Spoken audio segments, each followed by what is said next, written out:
Hey, what's going on guys? It's Mike for Sim Racing 604, and today I want to talk to you a bit about the Steam summer sale that's going on right now. For those not aware, Steam is putting everything generally 30 to 50% off, so if you're kind of sitting on the fence whether you should buy a certain title, Automobilista, rFactor 2, something like that, I'm going to break down my top 5 Sims and just highlight the pros and cons of each. This is not, of course, meant as a comprehensive review, just a quick guide to hopefully help you make a decision about a Sim, and hopefully you don't end up with a bunch of titles in your collection that you never play. So we will start with Automobilista.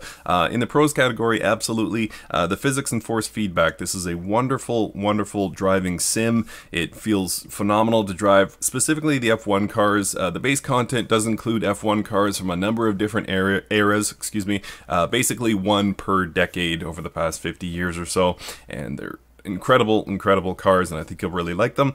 Second in the pros category is the mods. So we get not only a good amount of base content, especially the F1 cars with Automobilista, but we also have the option to mod it. So the EEC, which I believe stands for European Endurance Championship, has a wonderful amount of mods up for offer. Great track packs and great GT3 packs as well to add on to Automobilista. Third in the pro category is the sounds. So the sounds of Automobilista are phenomenal.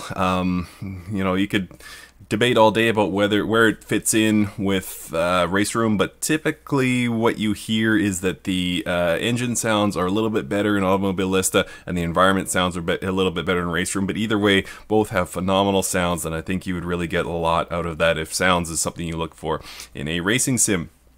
In the cons category, the online, unfortunately, Automobilista, or AMS as it's known in many circles, is not a popular sim. It consistently ranks near the bottom of modern sims in terms of concurrent users, so the online unfortunately does suffer. However, if you join a league, there are Automobilista-based leagues, and you can have a load of fun, but don't rely on this being a sim that you just jump into an online lobby and find 20 people waiting for you to join. Another thing is the dated graphics. Automobilista, it does look, you know, it's based on rFactor 1, and the graphics do look quite dated. Again, it drives so well that you don't really notice the outdated graphics too much, but there is no VR support, unfortunately, so for some people I know that is a deal breaker. So number 2 on my list, rFactor 2. The pros, again, I go back to physics and force feedback. This is another sim that drives really phenomenal. They've spent a lot of time on their tire modeling, so you can, you know, feel the weight shift of the car, you can feel the aerodynamics taking effect and things like that, and rFactor 2 Studio 397 is the developer, and they've done a really nice job with that. Second in the pros category, the mods and DLC. You can go onto the Steam community workshop, the Steam workshop that is for rFactor 2, and download a whole bunch of different cars, whole bunch of different tracks, and it's just as simple as clicking subscribe, and then it will be added to your collection the next time you jump in the game. I really like that. And the official DLC as well, the GT3 pack, is really good. It's on sale right now, and they recently released their endurance pack, which is absolutely phenomenal. I don't believe that's on sale, but I could be wrong about that. But if you have a little bit of extra money, adding that endurance pack to your rFactor 2 will not be a regrettable decision. Third in the pros category, the time and weather. So this does have native support for time and weather progression. There's a rain effect, and you can drive through the night. You can set how fast your time progresses, and there's up to 5 time slots, so you can, you know, start out in the sun, go into cloud, go into rain, then back to sun or something like that. And it varies by race how far apart the weather is spread. So very cool there. The cons, the limited base content. There are some really great tracks that are included as base content for rFactor 2, but most of them are not well known. If you're the type of racer that likes to jump in and you immediately have, you know, Nordschleife and Spa and you know, those kind of more popular tracks, rFactor 2 is going to disappoint you slightly in that regard. But again, there's a ton of mods out there, not only through the Steam Workshop, but also through Race Department and a number of other sources, so you can add those tracks you're missing. But as the base content goes, it's somewhat lacking in the quote-unquote popular tracks and cars as well. And the second con is the kind of clunky UI. Unfortunately, it's not very user-friendly. Sims tend to be that way in general. You know, they focus on the driving as opposed to the, you know, upfront user experience. They don't try and sell you when you log into the game. They know they're going to sell you with how it drives, and rFactor 2 is very much guilty of that. So it's a bit clunky. Everything's there. You can adjust all the parameters you could ever want, but unfortunately sometimes you do have to kind of dig through several menu screens to get there. Third sim on my list is Project Cars 2. So in the pros category, absolutely, is the base content. There is a huge amount of cars and tracks included in Project Cars 2.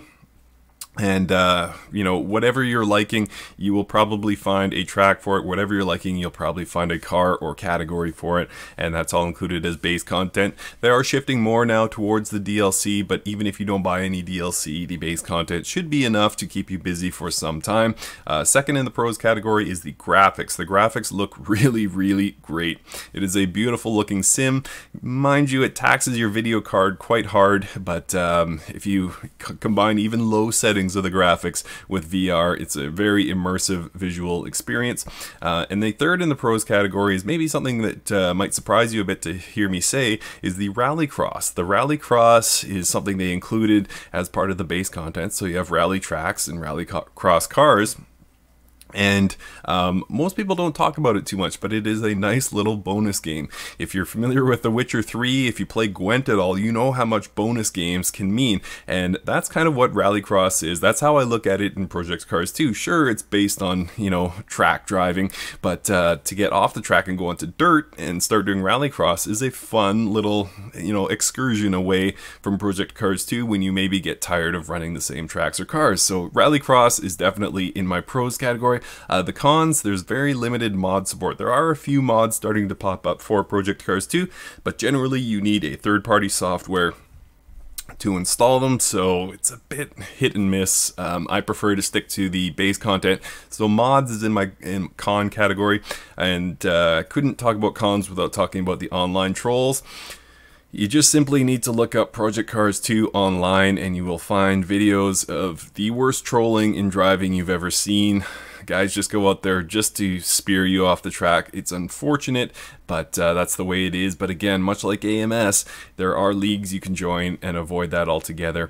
Assetto Corsa, I would be surprised if you made it this far into Sim Racing 604 without owning or having a strong opinion about Assetto Corsa, but I will go into it anyway. In my pros category, the mods. Mods. Oh my goodness, there are so many good mods for Assetto Corsa. Go on Race Department. I think that, what is it, 9,000 or something mods available, and granted that's, you know, apps as well, but the incredible amount of free cars, the incredible amount of free tracks, everything from, you know, high-end luxury cars to race cars to, you know, Lego cars to whatever you want. Assetto Corsa has it in mods, and it in my opinion takes Assetto Corsa, the base game, and just takes it to, you know, another level. It's really incredible the amount of mods, and the community, both paid and unpaid, supporting mods for Assetto Corsa is off the charts. Online leagues, if you're looking to join a league and, you know, kind of grow yourself as a driver and, you know, get involved with the community of sim racing, Assetto Corsa is probably the one to do it in. It's very, very popular, and there's leagues ranging from complete rookies where there's no expectations of your performance on up to elite driving leagues where, you know, you have to earn your way in. So that is definitely in my pros category. And lastly, it is a solid overall or introductory sim. So what I like to say is Assetto Corsa is good at everything, great at some things, but I can't identify one thing it's really bad at. So if you had probably one sim to take to the proverbial, you know, deserted island, it might be Assetto Corsa. Again, just very, very good overall. In the cons category, it's more of a driving sim than a racing sim. And what I mean by that is, you know, there's no, there is through mods, but there's no native support for weather. There's no native support for night driving, and the pit system is kind of funky. So it's more based on, you know, quick races, more based on hot lapping, and there's nothing wrong with that. Believe me, I've got somewhere close to 500 hours invested in Assetto Corsa, and I don't mean this to badmouth it in any way, but it is more, in my opinion, of a driving simulator than it is a racing simulator, so take that for what it's worth. And in the cons category, same as Project Cars 2, unfortunately there are a lot of trolls. When you go online, watch out for turn 1 is my advice. It just gets really ugly. What I often do if I am racing online, I'll just drop way back, just take a little hit in positions and let things sort themselves out in turn 1s, because there's going to be, not always, but quite often, there's going to be somebody who's just out there to smash you off the road. Let the people smash themselves off the road. Get through turn 1 and you're going to have a great time. So trolls, unfortunately, is in my con category. And the final sim I want to feature is RaceRoom. So one of the cons for me, one of the pros for me is the racing series. So it features DTM, it's soon to feature WTCR, it's got BTCC, ADAC, and most notably, I guess, for me is the GTR3. So the GTR3 is their version of GT3, and it has a huge amount of cars, and they all drive great, particularly the newest ones, which are the Mercedes, the Audi, Callaway Corvette, and the Porsche. And they're just, in my opinion, especially the Porsche and the Callaway Corvette, some of the best cars in sim racing, period. It's not going to be cheap for you to add the entire GTR3 collection to your race room, but might be worth it, because I really love those cars, and I couldn't say enough good things. So if you're into single player racing and you want to race a racing series, a racing league, as opposed to just sort of, mishmashing a few different categories together, RaceRoom is a very strong contender in that category. Second in my pros is immersive VR. My best, and I did a video about this recently, my best experiences in VR come in RaceRoom. The sound is off the charts good, and it just pulls you in. The VR, the graphics, are really optimized for my system. I know some people have problems with the graphics in RaceRoom. I have no problems with it, so I can turn my super sampling up and create a really visually stunning game, and that combined with the sound, and has native support for the vibration in my pedals, and it really just takes me out of the moment. And so I have an awesome time in VR in RaceRoom. And lastly is the sounds. The sounds of RaceRoom, again, going back to Automobilista off the top, I mentioned that it's, debatably the best sounds in sim racing, and yeah, there's just certain cars like the BMW M1 Pro car. There's the Radical Judd? I can't remember exactly what it is, but there's a few cars in RaceRoom that make you think, wow, these guys nailed it. These sounds are phenomenal. In my pros category for RaceRoom, the content is potentially very expensive. So what RaceRoom has done is they've actually created their own currency called VRP, virtual race points perhaps, and you have to use VRP to purchase the content, and if you do it through RaceRoom, it's quite expensive. So I advise you to go to a third party, and there's a video that I did about it a while back.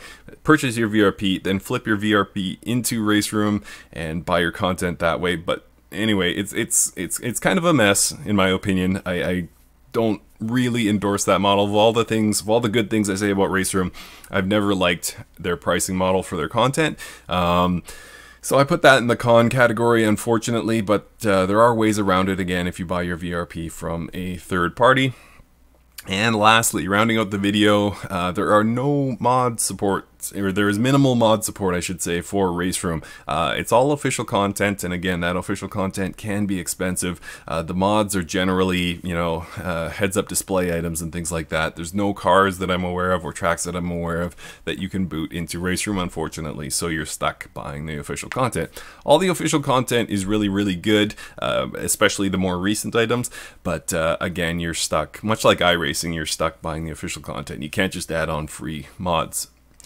So guys, that's gonna do it. I hope this was helpful. Like I said, I hope this helps you avoid buying a sim that you're not going to enjoy. I want to say that all 5 of these sims are sims that I race regularly, and I've got hundreds of hours, anywhere from 150 to 500 hours invested into each of these sims, and they're all really fantastic. I would focus more on the pros than I would of the cons that I highlighted, but yeah, overall really good. Let me know what you're buying out there, guys. Let me know if you've picked up anything that's just kind of blowing your mind, or let me know if I missed anything strong for the pros or cons category. Actually, I do have one more. Automobilista off the top. I mentioned the the graphics weren't great. The good news about that, if you're using an older video card or an older computer, you're probably going to be able to run Automobilista with good performance. The trade-off for that no VR and the dated graphics is that you can run it with a lesser video card, or if you have a good video card, your frame rate is going to be incredible. So that's possibly moving it into the pros category. Anyway guys, hope this was helpful. Thank you for watching, and we will see you next time.